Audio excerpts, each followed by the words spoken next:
And the India Bloc MPs have submitted more than 20 notices for suspension of business in Rajya Sabha to discuss Parliament's security breach issue. So this is the latest update coming in, as we were discussing earlier, that the opposition remains adamant that they want discussion on the parliamentary security breach, and now more than 20 notices have been submitted by the India Bloc MPs. For more details, we're now being joined by our senior editor Pallavi Ghosh. Pallavi, as we were just discussing, that the opposition will remain adamant that they want discussion and they won't let anything else happen in the House, and now they have submitted 20 notices.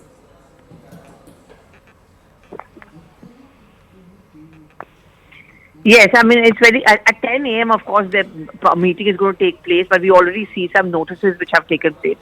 And in those notices, they are demanding, of course, that one is why have they been suspended? Why 13 in Lok Sabha and 1 in Rajya Sabha? And second is that they were raising a valid point. The HM and PM can make statements outside Parliament, but why can't they make the same statement inside the Parliament? Why can't there be a discussion? Because this is something which concerns all the members of Parliament.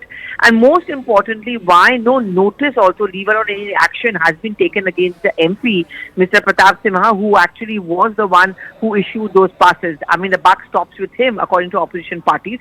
So it's very clear Monday begins, and this is exactly what we had been predicted, that Monday is going to begin with full-on confrontation, especially on a critical day like today in Lok Sabha, where there are going to be those 3 important criminal amendment bills. So as of now, what we are being told by SOS is, between the opposition parties of India spectrum, there are 20 such notices which already has been given for suspension of all business, and this is something which needs to be taken up on priority. Pallavi, despite the opposition comparing the suspension of the 13 MPs to inaction as far as Pratap Simha is concerned, but we also saw Lok Sabha Speaker Om Birla clarify that these two things are not related to each other, and that the action against the MPs was taken to maintain the sanctity of the House. Well, what the Speaker has said, and some the Vice President also said as a chairperson of Rajya Sabha, is that whatever happens inside the Parliament is the domain of the chair. And the chair has taken all measures. Investigation is going on. Accused have been arrested.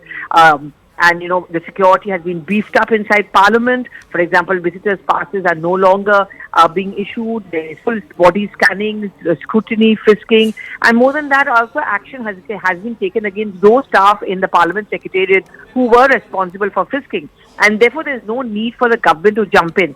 In fact, the BJP has also given out precedents to show that there were many such instances, but at that point of time, the then Prime Minister, who belonged to a Congress party, was never asked to issue a statement. So why is it that the opposition is now indulging in a different strategy when it comes to the BJP government?